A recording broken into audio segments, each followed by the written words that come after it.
주일 주예전에 나오신 여러분 위에 하나님의 크신 은혜와 복이 임하시기를 주님의 이름으로 축원합니다. 우리 옆에 분에게 한번 인사하겠습니다. 거룩한 주일입니다. 꼭 은혜 받고 돌아가시기 바랍니다. 인사하시겠습니다. 거룩한 주일입니다. 꼭 은혜 받고 돌아가시기 바랍니다. 오늘 여러분과 함께 나눌 말씀의 제목은 물 위를 걷는 믿음, 물 위를 걷는 믿음이라는 제목입니다. 물 위를 걷는 믿음. 에이 목사님, 아니 제목이 왜 이렇게 황당합니까? 물 위를 어떻게 걷습니까? 무슨 무협지도 아니고 무협지에나 사람이 물 위를 걷지, 우리가 하나님도 아닌데 어떻게 물 위를 걸을 수가 있겠습니까? 여러분, 세상에는 무협지와 같이 황당한 세계가 있습니다만 또 기적이 상식이 되는 세상도 있습니다. 그것을 가리켜 믿음의 세계라고 합니다. 믿음의 세계는 여러분 물 위를 걸을 줄로 믿습니다. 여러분, 믿음의 세계에 대해 기록한 이 성경은 기적으로 시작해서 기적으로 끝을 맺고 있습니다. 성경 제일 첫 부분, 태초에 하나님이 천지를 창조하시니라. 이 말씀보다 더 큰 기적이 어디에 있겠습니까? 세상 사람들은 만물이 우연히 지어졌다라고 말합니다. 긴 시간 속에서 우연히 어떤 물건들이, 어떤 존재가 하나하나 태어났다고 그렇게 말합니다. 그러나 믿음의 사람은 세상을 보는 눈이 다릅니다. 특별합니다. 이 세상은 우연히 생겨나는 것이 하나도 없다라고 말합니다. 볼펜 개도 누군가 의도를 가지고 만들지 않으면 저절로 생겨날 수가 없는데, 하물며 여러분, 이 복잡한 우리 인간과 같은 이런 존재, 이 세상 만물이 어떻게 우연히 만들어질 수가 있겠습니까? 이것은 필경 누군가가, 완전한 존재가 의도를 가지고 만들지 않았다면 이렇게 놀라운 세상이, 이렇게 질서 있는 세상이 만들어질 수는 결코 없을 것입니다. 그래서 여러분, 그것이 바로 태초에 하나님이 천지를 창조하셨다는 이 말씀에 그 기적이 담겨져 있는 것입니다. 그리고 요한계시록의 마지막 주 예수여 오시옵소서라는 말씀으로 이 성경이 끝을 맺는데, 여러분, 하나님이 세상을 끝내신다는 말입니다. 이 세상을 만드신 하나님은 이 세상을 마지막 때에 마무리까지 하시는 그런 하나님이라고 말씀합니다. 그렇게 볼 때 여러분, 이 성경이 얼마나 기적으로 시작해서 기적으로 끝나는 정말 위대한 그런 기적의 말씀이지요. 오늘 본문은 그 책 속에 기록된 기적 중에 한 사건을 기록하고 있습니다. 이러한 시각에서 여러분 오늘 본문의 말씀을 한번 보시기 바랍니다.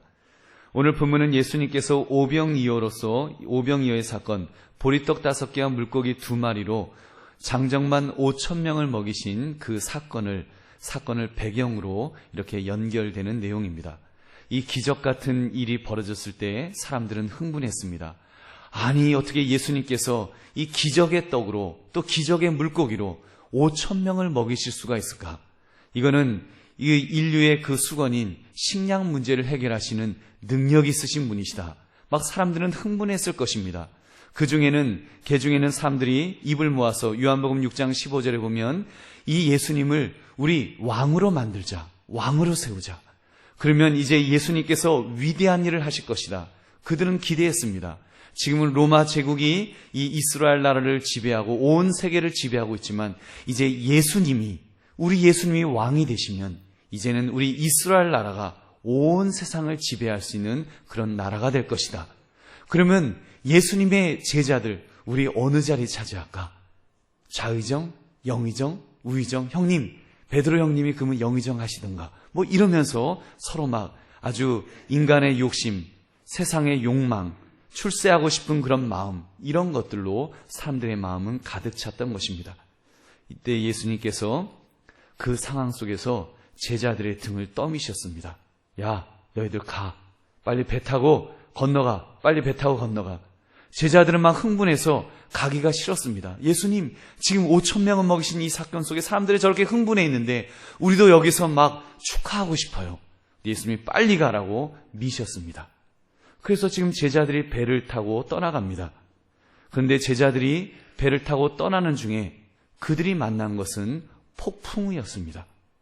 배가 이미 육지에서 몇 리나 떨어졌는데 거센 역풍을 만나서 제자들이 지금 앞을 갈 수가 없습니다.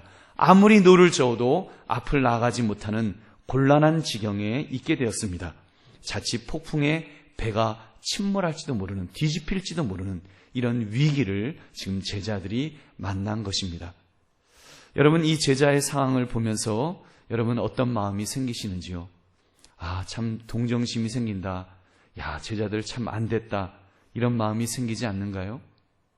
여러분, 제자들을 보십시오. 제자들은 예수님의 명령에 순종했습니다. 예수님이 가라 하시니까 갔어요. 갔는데 지금 어려운 일을 만났습니다. 폭풍을 만나서 이 곤란한 지경에 처했을 때 이 제자들의 모습을 우리가 동정할 수 있지 않을런지요. 사랑하는 성도들이요, 어쩌면 우리의 인생이 이러할지도 모르겠습니다. 아예 좀 이렇게 우리의 인생이 요나처럼 막 하나님 앞에서 불순종하다가 니느웨로 가라고 그랬는데 다시스로 가다가 풍랑을 만나서 어려움에 처했다면 그래도 좀 싸다 그럴만도 하지, 이런 말이 나올 거예요. 그런데 이 제자들처럼 정말 예수님의 말씀대로 순종한다고 했는데 이런 폭풍을 만나면 우리 얼마나 마음이 상처를 입습니까? 이게 뭐냐? 이게 인생에서 내 나름대로 열심히 교회 나온다고 나왔는데 왜 내게 이런 폭풍이 나에게 있는 것이냐? 여러분, 이런 마음이 우리 속에 있지 않느냐는 것입니다. 여러분, 이럴 때 우리가 예수님께 순종했는데도 우리가 어려움을 만났을 때 우리는 주님 앞에서 주님 왜요? 왜입니까? 왜라는 질문을 던지게 됩니다. 더군다나 여러분, 제자들이 만난 이 어려움은 바다 위에서 있었습니다. 바다는요, 제자들의 삶에 제일 잘하는 터전이었습니다. 다른 곳, 오히려 육지에서는 제대로 힘을 못 써도 바다에만 가면 우리가 뭐든지 할 수 있다. 그들은 바다에서 뼈가 굵었던, 바다를 제일 좋아하는, 또 제일 잘할 수 있는 바로 그곳이었습니다. 그곳에서 지금 풍랑을 만나서 어쩔 줄 모르는, 이제는 어쩌면 죽을지도 모른다는 그런 어려움을 그들은 만나고 있는 것입니다. 여러분, 어쩌면 우리가 처한 현실도 이와 비슷할지 모르겠습니다. 주변에서는 굉장히 좋다는 이야기들이 많이 들려요. G12, 우리나라가 이제는 세계 정상에 있다라는 이야기도 하고, 삼성, 현대그룹이 이제는 세계 1위 그룹에, 굴지의 그룹이 되었다는 그런 이야기를 많이 듣습니다. 그런데 분명히 뭔가 굉장히 좋아진다고 하고 축제적인 분위기가 있는 것 같은데 내 삶의 현실은요, 그렇지가 않아요. 내 삶은 폭풍 속에 있는 거예요. 어려움 속에 있는 거예요. 사람들은 5,000명이나 물고기와 그 보리떡을 먹으면서 배부르다고 하는데 우리는 이제 어려움 속에 빠져 있는 거예요. 억울한 마음까지 드는 여러분 그런 형편이 우리 속에 있지는 않는지요. 여러분, 어제도 힘들었는데 오늘도 힘들어요. 그리고 내일도 힘들 것이 뻔해요. 여러분, 그런 상황 속에서 우리는 하나님 앞에 질문할 것입니다. 하나님, 이게 왜 이렇습니까? 더군다나 내가 잘하는 일인데, 이 일은 내가 평생 해서 이제는 잘할 수 있는 일인데 이 잘하는 일을 가지고도 앞으로 나갈 수가 없는 거예요. 앞에 장애물이 막혔는데 그거를 뚫고 나갈 길이 없는 거예요. 여러분, 그럴 때 우리는 절망할 수밖에 없습니다. 그래서 하나님 앞에서 하나님 왜 이런 일이 내게 있느냐고 우리는 주님 앞에 질문할 수밖에 없다는 것입니다. 사랑하는 성도들이요, 왜 우리 인생에 이런 고난이 있느냐고 우리가 질문할 때 오늘 성경은 우리에게 그 답을 던져주고 있습니다. 고난은 우리로 하여금 여러분 영적으로 깨어있게 하기 위함입니다. 고난은 영적으로 우리를 깨어있게 만들어줍니다. 만약 제자들이 그 오병이어의 현장에만 있었다면 그들은 흥분에 사로잡혀 있었을 것입니다. 이제 예수님을 왕으로 모시면 우리는 이제 한 자리를 얻어서 이제 출세할 것이다. 오병이어의 사건을 보니까요, 마태복음, 마가복음, 누가복음, 요한복음에 다 기록되어 있는데 그 내용을 찾아봤습니다. 그 사건을 통해서 예수님을 영적으로 깨달은 모습이 있는가 찾아봤어요. 한 군데도 없더라고요. 성경에는요, 오히려 요한복음에 겨우 있는 것이 예수님을 왕으로 세우자, 왕으로 세워서 이제는 우리 이스라엘 나라를 다스리는 왕을 만들자, 그것이 전부였습니다. 여러분, 하나님이 그래서 우리에게 이런 고난을 주실 때는 이유 없는 고난이 결코 없습니다. 하나님은 무엇인가 가르치시기를 원하고 깨닫도록 하시기 위하여서 우리에게 고난을 주십니다. 여러분, 로마서 8장 28절 말씀 우리 한번 같이 읽어보겠습니다. 시작. 우리가 알거니와 하나님을 사랑하는 자 곧 그의 뜻대로 부르심을 입은 자들에게는 모든 것이 합력하여 선을 이루느니라. 아멘. 여러분, 제자들을 보십시오. 지금 이 상황, 폭풍을 만나서 죽을 지경이 되었습니다. 오죽했으면 예수님이 바다 위를 걸어서 오셨는데 놀라 유령이라고 무서워서 떨었을까요? 이 사람들은요, 바다에서 이렇게 자란 아주 뼈가 굵은 바다 사나이들입니다. 거친 사나이들이에요. 우리 남자들은 웬만해선 아무리 무서워도 소리 지르지 않습니다. 그런데 이들이 그룹으로 으악 하고 유령이다 소리를 지르는 것 보면 얼마나 힘들었으면, 얼마나 무서웠으면 그들이 소리까지 질렀을까요? 이 극도의 공포심이 있었습니다. 그들에게 흰 옷 입고 지금 오시는 예수님의 모습은 유령으로 보였고 저승사자로 보였을 것입니다. 이제는 죽었다. 그럴 때 있잖아요. 이제는 죽었다. 이제는 죽었구나라고 생각하는 바로 그때. 여러분, 제자들이 이제 죽었구나라고 하는 바로 이때가 바로 그들의 귀에 주님의 음성이 들리는 때인 줄로 믿습니다. 27절 말씀 함께 읽겠습니다. 시작. 예수께서 즉시 이르시되 안심하라 나니 두려워하지 말라. 아멘. 안심하라 나니 두려워하지 말라. 저는 그런 생각을 해보았습니다. 왜 예수님이 제자들의 등까지 떠밀면서 배 타고 빨리 가라고 하셨을까요? 예수님께서 오병이어의 기적을 통해서 놀라운 기적을 일으켜 세우셨는데 사람들이 예수님의 마음을 이해하지 못했습니다. 예수님은 그 이적을 통해서 예수님이 하나님의 아들이라는 것을 깨닫기를 원했습니다. 근데 사람들은요, 예수님을 왕으로 세우기를 원했습니다. 제자들까지, 예수님을 제일 이해해 줘야 되는 제자들까지도 우리가 영의정 좌의정하자 이런 소리나 하고 있었습니다. 예수님의 마음이 답답했던 거예요. 제자들이 저러고 있으면 안 되는데 깨달아야 되는데 깨닫지 못하는 제자들을 예수님께서는 깨닫도록 하기를 원하셨습니다. 그래서 빨리 떠나라고, 배를 타라고, 뻔히 폭풍우가 있을 것을 예수님은 아셨을 것입니다. 그런데도 배를 타고 가라고 보내셨습니다. 여러분, 왜요? 그래야 그들이 영적으로 깨달을 수 있었기 때문인 줄로 믿습니다. 탕자의 비유에도 보면요, 그 아버지의 마음을 우리가 알 수 있습니다. 아버지가 아직 살아계신데 그 아들이 이야기하잖아요. 아버지, 유산을 내게 주세요. 돌아가시지도 않은 아버지에게 유산을 달라는 거예요. 우리 같으면은요, 그냥 한 대 때려줄 것 같은데 그 아버지가 그 유산을 그 아들에게 주었습니다. 뻔히 그 유산 가지고 가면 이제 허랑방탕하게 다 써서 거지가 될 줄을 알았는데도 그것을 주었어요. 그러니까 아버지가 그 아들을 보내놓군요, 동구 밖에서 기다렸습니다. 아들이 언제 나오나. 아들이 거지가 되어서 돌아올 때요, 막 달려가서 그 아들을 껴안으면서 입 맞추었어요. 너 그 돈 다 어떻게 썼어? 한마디도 물어보지 않았습니다. 아버지는 알았어요. 그 아들이 그렇게 될 줄 알면서도 보냈습니다. 왜요? 아들이 그런 허랑방탕함을 통해서 거지가 된 다음에 그 아들이 깨달았거든요. 그전에는 몰랐습니다. 아버지랑 같이 있는 것이 얼마나 행복한 것인지 몰랐어요. 근데 거지가 되고 나니까, 고난을 당하고 나니까 아버지와 함께 있었을 때가 좋았구나. 아버지의 이제 품꾼의 한 사람이 되는 것이 차라리 낫겠구나. 그 깨달음을 가지고 돌아올 수 있었던 것입니다.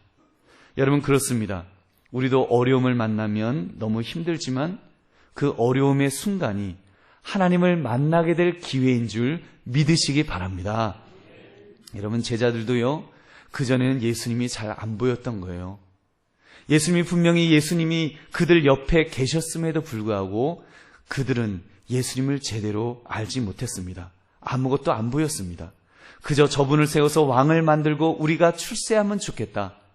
인간적인 욕심에 눈이 가려져 있었습니다. 예수님이 옆에 있었으나 보지 못하는 소경이었습니다. 예수님이 말씀하셨으나 듣지 못하였던 귀머거리들이었습니다. 그들의 영적 상태가 그러했다는 말입니다. 그러다가 죽을 지경에 이르니까 주님의 음성이 다시 들린 것입니다. 아니, 주님이 즉각적으로 찾아오셨습니다. 즉시 급히 그들에게 오셨습니다. 오죽하면 무리를 걸어서 그들에게 오셨겠습니까? 그들이 지금 고난 속에 그 위기 속에 있으니까 예수님이 무리를 걸으시면서까지 그들에게 찾아오신 것입니다. 사랑하는 성도들이요, 내가 절망하는 순간은 예수님이 찾아오시는 순간인 줄 믿으시기 바랍니다. 여러분이 어려움이 있습니까? 죽을 지경이 있습니까? 예수님은 우리를 찾아오십니다. 여러분, 내가 포기할 수밖에 없는 막다른 골목에 있을 때, 아무도 나를 쳐다보지 않고 아무도 나에게 관심이 없다고 하는 바로 그 순간, 예수님은 무리를 걸어서라도 우리에게 찾아오시는 분이신 줄로 믿으시기 바랍니다. 여러분, 우리가 그 예수님을 만나야 돼요. 여러분, 그 예수님이 우리를 찾아오셨을 때, 또 우리는 그 예수님을 만나면서 그분에게 우리가 어떻게 해야 할까요? 어떻게 해야 되겠습니까? 여러분, 믿음이라는 것이요, 그렇습니다. 우리가 그럴 때, 우리 이 믿음이라는 것이 우리가 예수님을 믿음으로 만나야 될 텐데, 믿음이라는 것이 두 가지가 있습니다. 하나는 우리가 구원 얻는 믿음이 있습니다. 구원 얻는 믿음을 이야기할 때는, 우리가 천국 가는 믿음을 이야기할 때는 크다 작다라고 말하지 않습니다. 그래서 최걸룩 목사님, 우리 믿음의 선배, 전도하실 때 그랬어요. 예수 천당, 불신 지옥 그랬습니다. 그 말은 믿으면 천국 가고 믿음이 없으면 지옥 간다. 믿음이 있느냐 없느냐로 판가름했습니다. 근데 성경을 가만 보면 믿음이 크다 작다라고 말할 때가 있더라고요. 예수님께서 염려하지 말라고 하시면서 믿음이 작은 자들아 이렇게 말씀하실 때가 있었습니다. 우리 마태복음 6장 30절부터 31절 말씀 우리 한번 확인하겠습니다. 시작. 오늘 있다가 내일 아궁이에 던져지는 들풀도 하나님이 이렇게 입히시거든 하물며 너희일까 보냐. 믿음이 작은 자들아 그러므로 염려하여 이르기를 무엇을 먹을까 무엇을 마실까 무엇을 입을까 하지 말라. 아멘. 믿음이 작은 자들아 그렇게 말씀하십니다. 그 밖에 폭풍우를 꾸짖으실 때가 있으셨죠. 그때에도 예수님 말씀하시기를 너희들 믿음이 작은 자들아 이렇게 말씀하십니다. 겨자씨 한 알만한 믿음만 있어도 산을 옮길 수 있다 이렇게 말씀하실 때에도 믿음이 작은 까닭이라고 예수님께서 말씀하십니다. 그렇게 볼 때 여러분 기왕 믿으려면 큰 믿음을 가지는 것이 중요합니다. 큰 믿음을 가지시기를 주의 이름으로 축원합니다. 이 땅에서 무리를 걷는 기적을 체험하려면 반드시 큰 믿음이 있어야 합니다. 마태복음 17장 20절 말씀 우리 같이 읽겠습니다. 시작. 너 이르시되 너희 믿음이 작은 까닭이니라 진실로 너희에게 이르노니 만일 너희에게 믿음이 겨자씨 한 알만큼만 있어도 이 산을 명하여 여기서 저기로 옮겨지라 하면 옮겨질 것이요 또 너희가 못할 것이 없으리라. 아멘. 저는 욕심이 많아서 그런지 몰라도 기왕이면 베드로처럼 하나님 나도 무리를 걸었으면 좋겠습니다. 이런 마음을 가집니다. 그렇다고 제가 지금 한강 가갖고 걸으려고 뛰어들지는 않을 것입니다만 여러분 배에 탔던 제자들 중에서 무리를 걸었던 사람은 베드로 한 사람밖에 없다는 것을 여러분 아시는지요? 다른 제자들은 구경만 했습니다. 베드로만 무리를 걸었습니다. 여러분 그렇게 볼 때 저도 그런 욕심을 가집니다. 기왕이면 베드로같이 그렇게 무리를 걸었으면 좋겠다. 저는 여러분들도 베드로처럼 무리를 걸으시는 믿음을 가지시기를 주의 이름으로 축원합니다. 그런 영적 야심을 좀 가지자는 거예요. 근데 이것이 잘 안 되더라고요. 우리 믿음의 선배들 중에 훌륭한 목사님들의 이야기를 들어보면 그런 어떤 영적 무용담이 있습니다. 죽을 병이 걸리셨는데 간절히 기도했더니 하나님께서 치료하여 주셨다. 그리고 산에 가서 몇 달 동안 정말 나무 뿌리를 붙들고 기도하였더니 하나님께서 영권을 주시고 아주 성령의 그런 능력을 주셔서 위대한 일을 감당했다는 그런 그 간증들을 이렇게 듣습니다.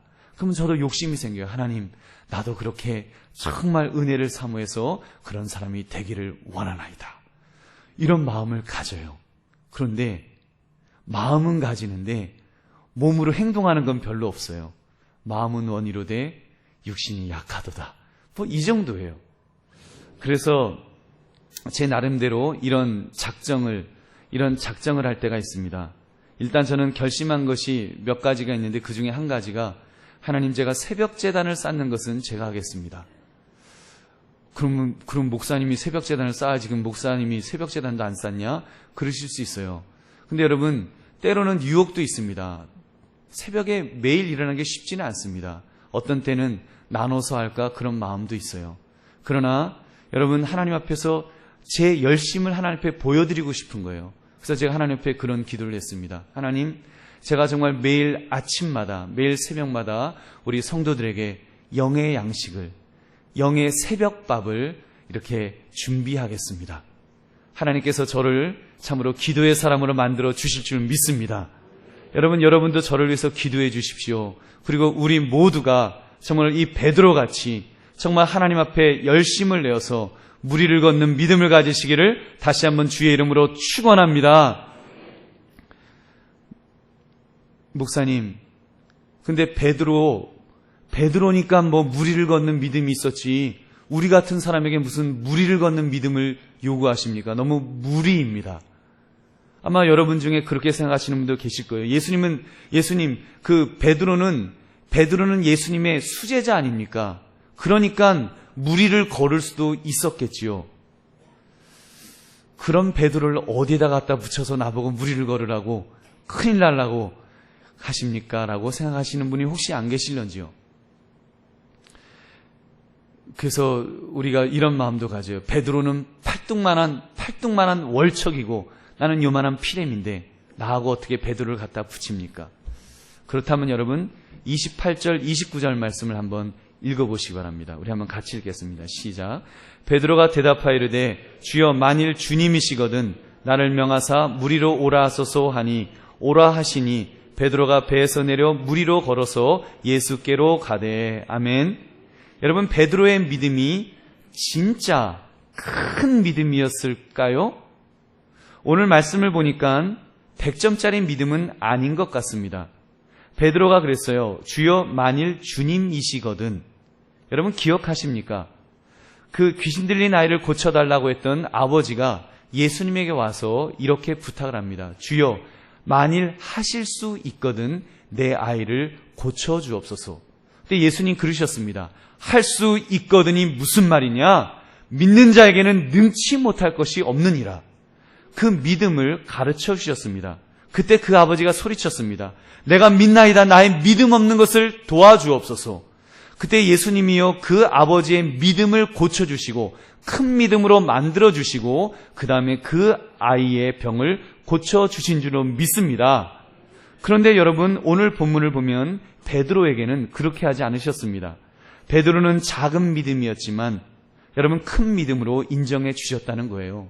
지금 상황이 그렇지 않는가요? 풍랑을 만나서 다 죽게 생겼는데 지금 베드로가 예수님 만약 주시여든 이렇게 하랬다고 해서 야야야 너 지금 믿음이 그게 뭐냐 이럴 여유가 없는 거예요. 그러니까 예수님께서 그냥 보시고 야, 그 믿음만 보아도 주시거든 나도 무리를 걷게 해주세요. 그러니까 그래 와라 걸어라 신통하게 보시고 예수님께서 베드로를 걷도록 하신 줄로 믿습니다. 여러분 그렇습니다. 예수님이 말씀하신 대로 겨자씨만한 믿음만 있어도 예수님은 산을 옮길 수 있다고 하셨습니다. 겨자씨만한 믿음만 있어도 무리를 걷게 될 줄 믿으시기 바랍니다. 무리를 걷는 믿음을 가지는 거예요. 우리 한번 따라하시기 바랍니다. 내 믿음으로도 무리를 걸을 수 있다. 여러분 믿으시면 아멘 하시기 바랍니다. 그렇다고 한강 달려가지는 마십시오. 그런 믿음을 가지자는 것입니다. 여러분 그래도 아멘 하는 분이 있는가 하면 아멘 안 하는 분도 있는 것 같아요. 내가 눈치가 얼마나 빠른데 내가 지금 아멘 하느냐. 베드로가 어떻게 됐는지 내가 안다. 봐라 베드로가 어떻게 됐나. 무리에 빠져서 죽을 뻔하지 않았느냐. 괜히 까불다가 조그만 믿음 가지고 괜히 까불다가 봐라 조금 몇 발짝 걷더니 바람을 보더니 물속에 빠지지 않았느냐. 죽을 뻔했다. 그래서 우리 이런 말 있잖아요. 가만히 있으면 중간이라도 한다. 아주 우리 그런 말 합니다. 어떻습니까? 여러분 중에 예수님은 믿지만 모험은 못하겠다. 이렇게 생각하는 분은 안 계실런지요? 여러분 맞습니다. 그럴 수 있어요. 모험하는 거 못할 수 있습니다. 여러분 이런 이야기가 있어요. 제가 재밌는 얘기를 해드릴게요. 어떤 나무꾼이 캄캄한 밤에 이렇게 걸어가다가 벼랑에서 떨어졌습니다. 꽉 하고 떨어지다가 막 떨어진 중에 뭘 탁 잡았어요. 나무를 붙잡았습니다. 대롱대롱 매달려갖고 이제 막 거기 막 죽을 위기에 있는 것입니다. 막 소리를 쳤습니다. 누구 거기 없어! 살려주세요! 살려주세요! 소리를 질렀습니다. 근데 뭐 깜깜한 밤에 산속에서 누가 도와줄 사람이 있겠어요? 그러니까 살려주세요! 살려주세요! 하다가는 도저히 안 되니까 하나님 나 좀 살려주세요! 하고 소리를 질렀습니다. 그랬더니 하나님께서 나타나셨어요. 그리고는 말씀하십니다. 그래 아무개야 내가 너를 살려주겠다. 그러면서 밑에서 음성이 들리는데요. 너가 붙잡고 있는 그 나무를 놓아라. 그러면 내가 밑에서 너를 받아주겠노라. 말씀하신 거예요. 이 나무꾼이 밑을 보니까 시커먼 게 이게 완전히 날 잡아먹을 것 같은 거예요. 무서워서 못 놨습니다. 그래서 막 또 매달려 있다가 한참을 매달려 있더니 어떻게 하더니 이 나무꾼이 다시 소리를 치기 시작합니다. 하나님 말고 다른 사람은 없어! 하고 소리를 지르더래요. 사랑하는 성도님들, 우리가 신중한 것은 좋습니다. 돌다리도 두드려 건너가라. 여러분, 좋은 우리 선배들의 그런 지혜를 가지고 그렇게 살아가는 것은 인생의 지혜입니다. 그러나 여러분, 우리가 신앙생활, 하나님 앞에서 살아가는 우리의 모습은 그렇게 해서는 안 됩니다. 여러분, 그 인생의 지혜를 하나님 앞에서 쓰려고 하면 안 됩니다. 왜요? 하나님은 그 지혜보다 크신 분이시기 때문인 줄로 믿습니다. 하나님은 지혜의 근본이시라 그랬습니다. 그런데 그런 하나님 앞에서 나의 지혜를 가지고 나의 계산으로 이건 되겠다 안 되겠다 계산하는 거, 그것은 믿음의 사람의 모습은 아닙니다. 여러분, 하나님 앞에서는 우리가 그냥 예라고 순종해야 되는 것입니다. 하나님 앞에서는 우리가 어린아이처럼 있어야 됩니다. 어린아이가 부모님을 그냥 무조건 믿잖아요. 아버지가 말씀하시면 무조건 믿는 것처럼 여러분, 그렇게 무조건 믿는 믿음이 그것이 참된 믿음의 사람의 모습입니다. 마태복음 18장 4절 말씀을 보니까 그러므로 누구든지 이 어린아이와 같이 자기를 낮추는 사람이 천국에서 큰 자니라. 아멘. 베드로를 보십시오. 겨자씨만한 믿음이라도 그 믿음을 붙들고 나아가니까 무리를 건널 수가 있었습니다. 무리를 걸을 수가 있었어요. 여러분, 설령 걷다가 물속에 빠져도 괜찮습니다. 물론 그가 예수님을 바라보지 못할 때는 물에 빠지기 시작했습니다만 여러분, 그래도 괜찮습니다. 우리 오늘 말씀 30절부터 32절 말씀 우리 한번 같이 읽어보겠습니다. 시작.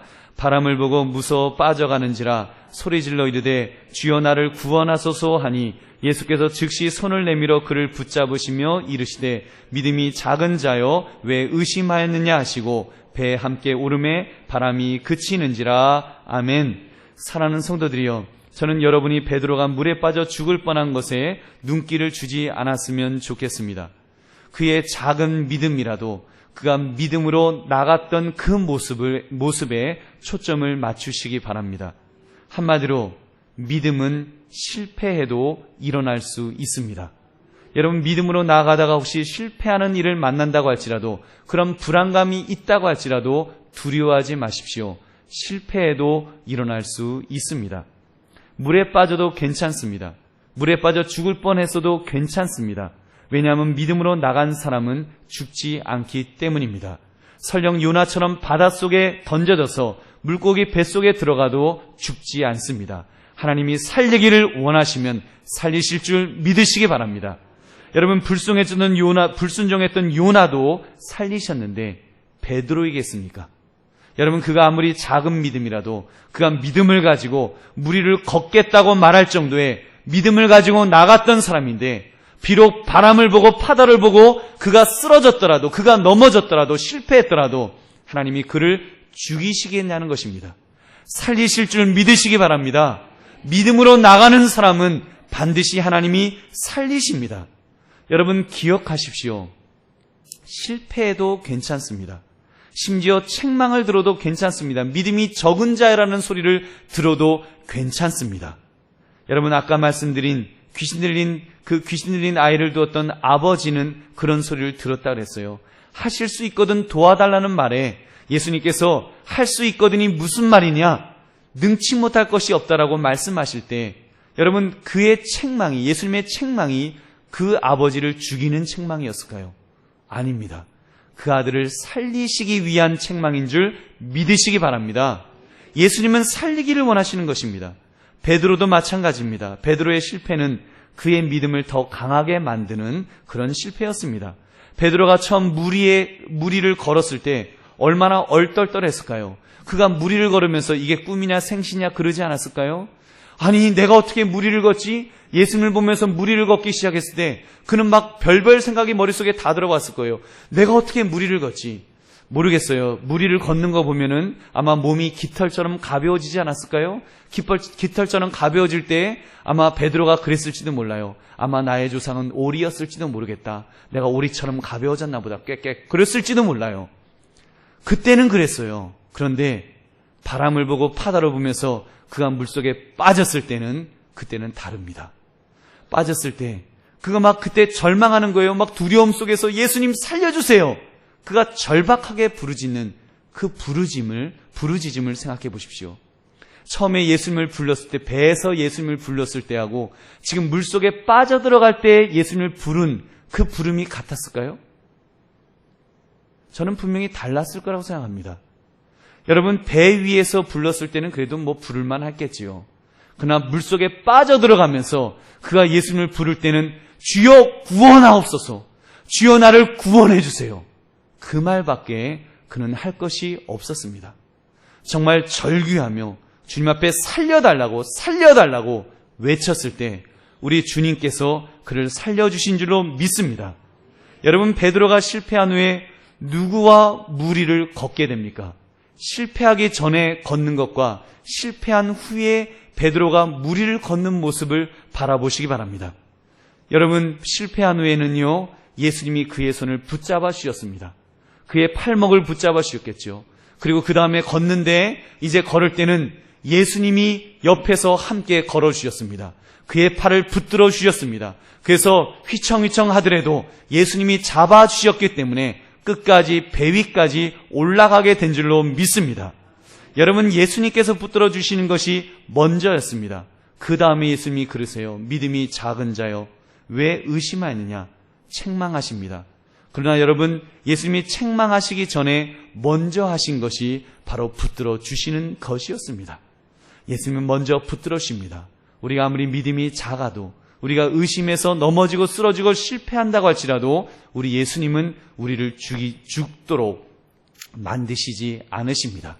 예수님은 먼저 잡아주십니다. 먼저 붙들어 주십니다. 먼저 구원해 주십니다. 그런 좋으신 예수님이신 줄 믿으시기 바랍니다. 여러분, 얼마나 좋습니까? 여러분, 그래서 그때 베드로가 어떻게 되었을까요?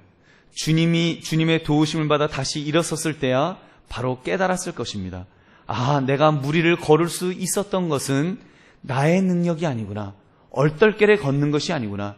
그 다음에 그 실패한 후에 예수님이 그의 팔을 잡아주었을 때 그는 느꼈을 것입니다. 예수님의 강한 그 힘을, 예수님이 자기를 꽉 잡아주시는 그 힘을 그는 느꼈을 거예요. 그 이후에 그 베드로의 마음이 어떻게 변했을까요? 여러분, 예수님이 이제 베드로와 함께 베드로를 붙잡고서 이제 무리를 걸어서 배 위로 가셨습니다. 그리고는 바다가 잔잔해졌다 그랬어요. 그리고 모든 제자들이 예수님을 바라보면서 말합니다. 당신은 하나님의 아들이십니다. 당신은 하나님의 아들이라고 그들이 고백했습니다. 그런데 다른 제자들이 하나님의 아들이라고 고백했던 그 고백과 과연 베드로의 고백이 같았을까요? 예수님이 그 물속에 빠졌던 그가 예수님이 붙잡아 주셔서 일으킴을 받았던, 구원함을 받았던 그 베드로가 고백했던 예수님 하나님의 아들입니다라고 말했던 그 고백이 같았겠냐는 거예요. 저는 달랐을 거라고 믿습니다. 구경했던 제자들의 고백과 베드로의 고백은 분명히 달랐을 것입니다. 제가 그 증거를 한번 찾아봤습니다. 그 증거가요, 다음 장에 기록되어 있어요. 예수님께서 제자들에게 이런 질문을 하세요. 어떤 질문인가 하면 사람들이 나를 누구라고 하느냐 이렇게 물어보셨어요. 그랬더니 제자들이 이렇게 말합니다.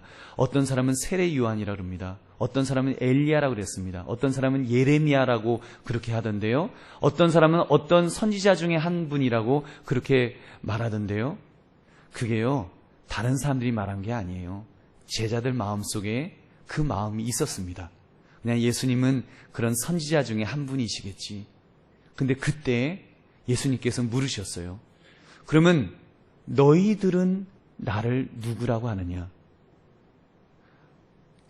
모르겠습니다만 아마 다른 제자들은 꿀먹은 벙어리처럼 답을 내가 벌써 했는데 그랬을지도 모르겠어요.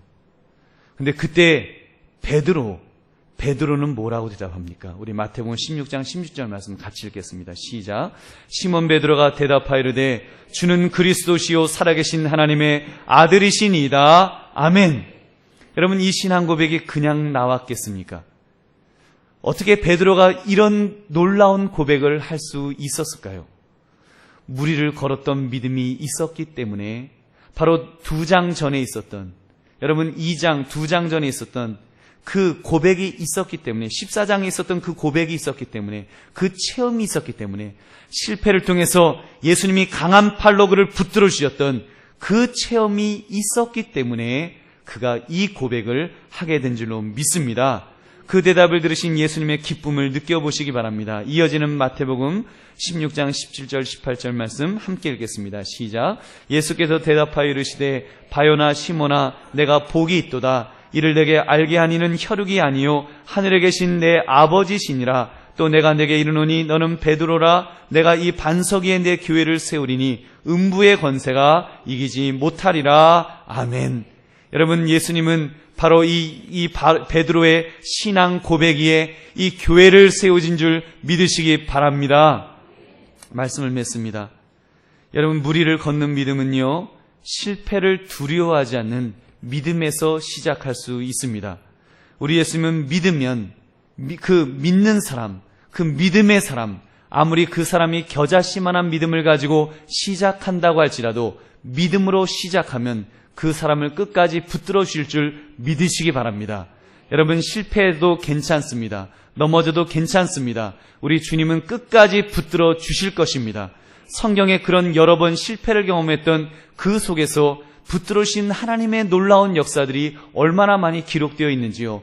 베드로도 그랬습니다. 베드로가 지금 오늘 본문에도 실패했지만 그 이후에도 또 실패할 때가 있었습니다. 예수님이 체포되셨을 때 조그만 여종이 베드로 앞에서 물었습니다. 당신이 예수님과 같은 편이었지요?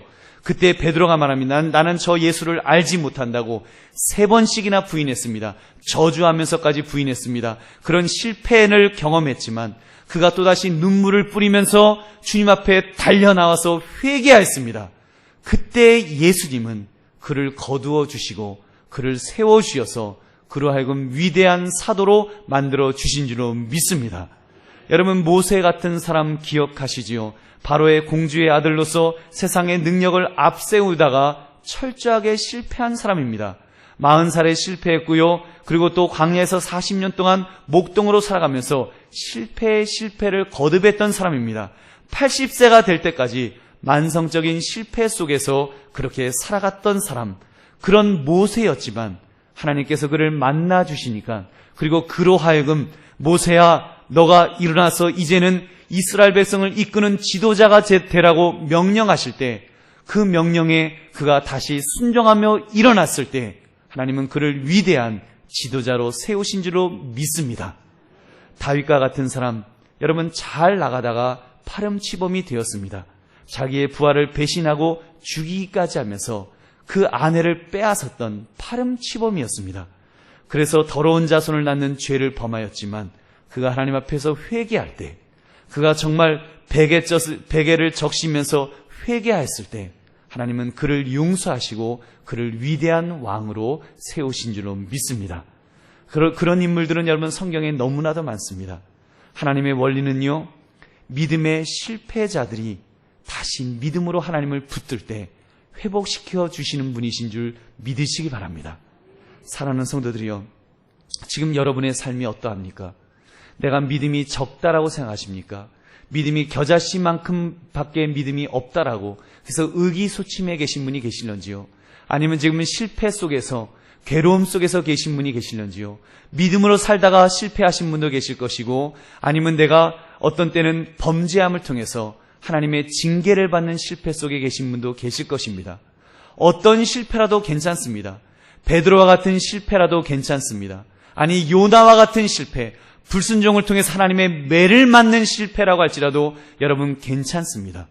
우리가 하나님 앞에 있기만 한다면, 그리고 우리가 하나님을 붙들 수만 있다면, 하나님을 바라볼 수만 있다면 여러분 실패를 통해서 우리 하나님은 우리를 붙들어 주실 줄 믿으시기 바랍니다. 급히 주님은 우리에게 찾아오실 것입니다. 무리를 걸어서라도 주님은 우리에게 달려오십니다. 그리고 붙들어 주십니다. 물속에 빠질 때 즉시 우리를 붙들어 주실 것입니다. 책망하시기 전에, 책망하시기 이전에 우리를 구원하시는 주님의 손길을 여러분 경험하실 것입니다. 그 주님의 손을 느끼십시오. 그 주님의 강한 손, 강한 그 힘을 우리가 느낄 수 있기를 바랍니다. 우리 주님은 우리를 붙들어 주십니다. 결코 망하게 하지 않으십니다. 죽게 하지 않으십니다. 주님을 붙들면 주님은 위대하게 우리를 사용하실 것입니다. 베드로를 사용하신 것처럼, 모세를 사용하신 것처럼, 다윗을 사용하신 것처럼 하나님은 우리를 사용해 주실 것입니다.